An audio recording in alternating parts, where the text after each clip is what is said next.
الله أكبر الله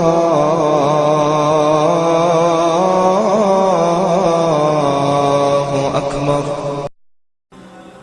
صحیح بخاری کی حدیث نمبر 67 میں 67 میں اللہ تعالیٰ کا ارشاد ہے فَعَلَمْ أَنَّ لَا إِلَٰهَ إِلَّا اللَّهُ، آپ جان لیجئے کہ اللہ کے سوا کوئی عبادت کے لائق نہیں ہے۔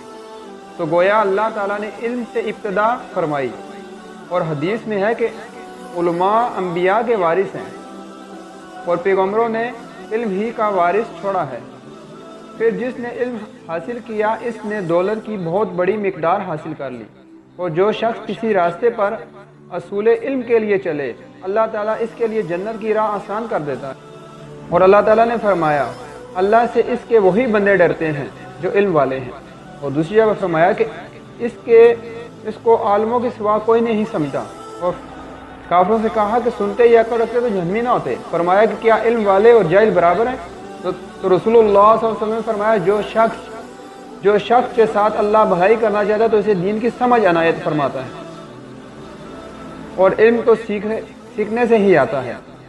ابو ذر رضی اللہ عنہ کا ارشاد ہے کہ اگر تم اس پر تلوار رکھ تو اپنی گردن کی طرف اشارہ کیا، مجھے گمان ہو کہ میں نبی کریم صلی اللہ علیہ وسلم سے جو ایک کلمہ سنا ہے گردن کاٹنے سے پہلے بیان کر سکوں گا تو یقیناً میں اسے بیان کر ہی دوں گا۔ نبی کریم صلی اللہ علیہ وسلم کا فرمان ہے کہ حاضر کو چاہیے میری بات غائب کو پہنچا دے۔